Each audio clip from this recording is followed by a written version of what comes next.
अस्सलाम वालेकुम class, good morning class. हमने कैरियोकाइनेसिस के दो फेज़ पढ़ लिए थे, प्रोफेज़ और मेटाफेज़। आज मैं आपको पढ़ाऊँगा एनाफेज़, टेलोफेज़ और माइटोसिस का सेकंड फेज़ जो कि साइटोकाइनेसिस है। ठीक है जी। अच्छा, हमने पढ़ा था माइटोसिस में कि ये हमारे पास अगर सपोज सेल है, ठीक है, ये अगर हमारे पास सपोज सेल है तो सेंट्रियोल्स ने क्या किया था, स्पेंडल फाइबर्स इसमें से ओरिजिनेट हुए थे। ठीक है, अगर ये हमारे पास क्रोमोसोम है, ठीक है, क्रोमोसोम ने अपने आप को मेटाफेज प्लेट पे अरेंज कर लिया था और कुछ हमारे पास जो था ना स्पेंडल फाइबर्स, वो आपके क्रोमोसोम के साथ अटैच हो गए थे। ठीक है जी, और कुछ आपस में अटैच हुए थे। ये हुआ था हमारे पास इसमें ये मेटाफेज में हुआ था। ठीक है जी, तो ये हमारे पास हुआ था मेटाफेज में।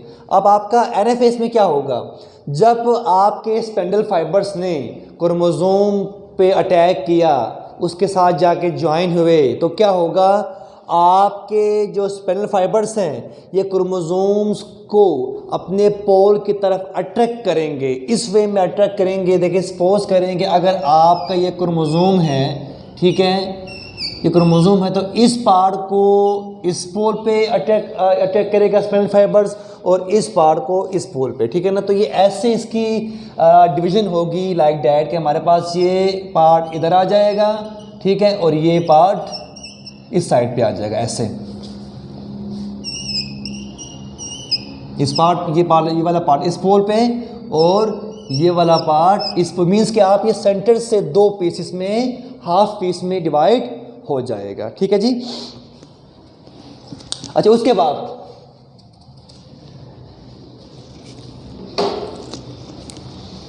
आगे देखिए प्लीज, ये हमारे पास सेल है, ठीक है, इसकी जो है ना वो पुलिंग ऐसे होगी कि हमारे पास ये हाफ क्रोमोसोम इधर आ जाएगा और हाफ क्रोमोसोम हमारे पास इधर आ जाएगा। जो हमारे पास क्रोमोसोम है इसकी सेंटर से डिवीजन हो गई, हाफ जो पीस है क्रोमोसोम का वो इस पोल पे, हाफ को वो इस पोल पे आ जाएगा। ठीक है जी, तो ये हमारे पास किस में होता है जी, एनाफेज में होता है। अब हम बात करते हैं टेलोफेज की।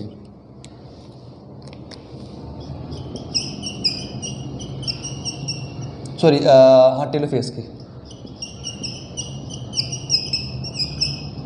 ठीक है जी, टेलोफेज में होगा, याद रखें टेलोफेज जो है ना वो आपके प्रोफेज का रिवर्स है, अपोजिट है। हमने क्या पढ़ा था प्रोफेज में, हमने दो चीज़ें पढ़ी थी। एक तो आपके थ्रेड लाइक स्ट्रक्चर्स जो हैं वो आपके कंडेंस होकर क्रोमोसोम बनाते हैं।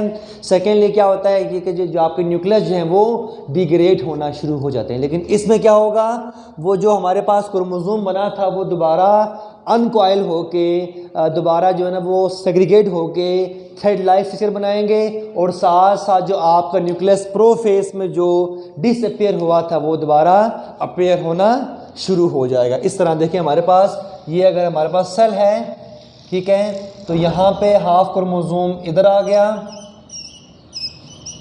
हाफ क्रोमोसोम ये हमारे पास एनाफेज में, क्योंकि इसकी पुलिंग हुई थी, स्पेंडल फाइबर्स ने इसको पुल किया था, तो हाफ क्रोमोसोम इस पोल पे, हाफ क्रोमोसोम इस पोल पे। तो अब आहिस्ता आहिस्ता जो है ना वो इस गिरिद जो न्यूक्लियस बनना शुरू हो जाता है। ठीक है, आहिस्ता आहिस्ता इस क्रोमोसोम के गिरिद न्यूक्लियस बनना शुरू हो जाता है।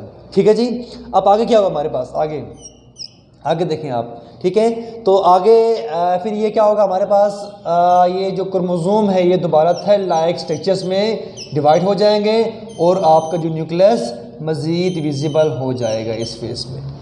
तो ये हमारे पास क्या है जी, आपका टेलोफेज है।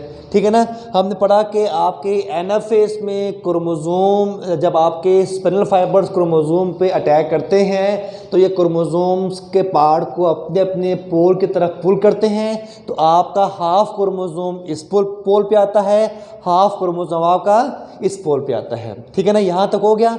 उसके बाद आगे होता है टेलोफेज का प्रोसेस। मैंने कहा था टेलोफेज का प्रोसेस आपके प्रोफेज के प्रोसेस से अपोजिट है। प्रोफेज में आपकी दो चीज़ें हुई थी आपकी, एक तो आपका थ्रेड लाइक जो स्ट्रक्चर थे जो आपके न्यूक्लियस में थे सेल के, ठीक है ना, वो क्या हुआ था, वो कंडेंस होके हाई स्ट्रक्चर क्रोमोसोम में कन्वर्ट हुआ था और साथ साथ आपके प्रोफेस में न्यूक्लियस भी आहिस्ता आहिस्ता डिग्रेड हो रहा था। अब इसमें क्या होगा, हमारे पास जो आपके क्रोमोसोम है ये अनकॉइल होकर दोबारा थ्रेड लाइक स्ट्रक्चर में कन्वर्ट हो जाएंगे और साथ साथ आपके न्यूक्लियस जो है वो विजिबल होना शुरू हो जाएंगे। तो ये आपका प्रोसेस, ये आपके स्टेप्स थे आपके कैरियोकाइनेसिस के। अब हम पढ़ते हैं साइटोकाइनेसिस।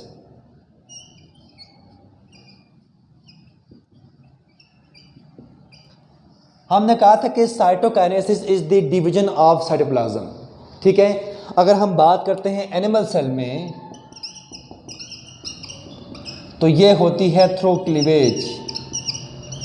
सपोज अगर हमारे पास ये एनिमल सेल है, ठीक है, यहाँ पे 2 डॉटर सेल बने हैं, ठीक है, तो बेसिकली हमारे पास ये होगा ना, ये ऐसे होगा,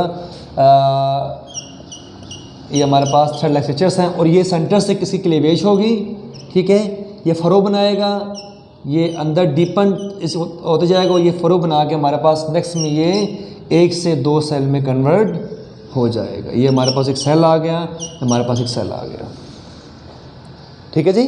तो ये हमारे पास क्लीवेज के ज़रिए होगी एनिमल सेल में। एनिमल सेल में साइटोकाइनेसिस होगी क्लीवेज के ज़रिए।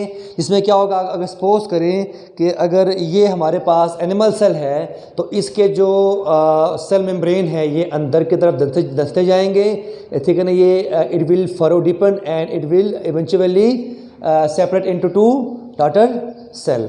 अगर हम बात करते हैं प्लांट सेल की, ठीक है, प्लांट सेल में आपको पता है उनके जो सेल वॉल हैं वो हार्ड होते हैं, सख्त होते हैं, तो वो क्लीवेज नहीं कर सकते, ठीक है।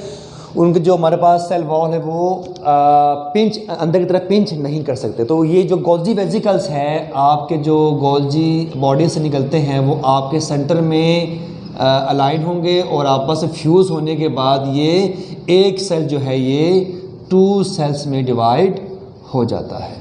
हमने क्या कहा, दोबारा सुन लें। साइटोकाइनेसिस एनिमल में क्लीवेज के ज़रिए होती है। इसमें आपके सेल मेम्ब्रेन जो है ना वो इनसाइड पिंच करते हैं और इवेंचुअली फिर वो 2 डॉटर सेल्स में कन्वर्ट होते हैं। प्लांट सेल में क्योंकि इसके सेल वॉल सख्त होते हैं, हार्ड होते हैं, तो ये क्लीवेज नहीं करते। इंस्टीड जो है ना वो ये जो गोल्जी वेसिकल्स हैं ये सेंटर में अलाइन होंगे, आपस में फ्यूज़ होंगे, होने के बाद ये 2 सेल्स में डिवाइड हो जाएंगे। This is the whole process of mitosis.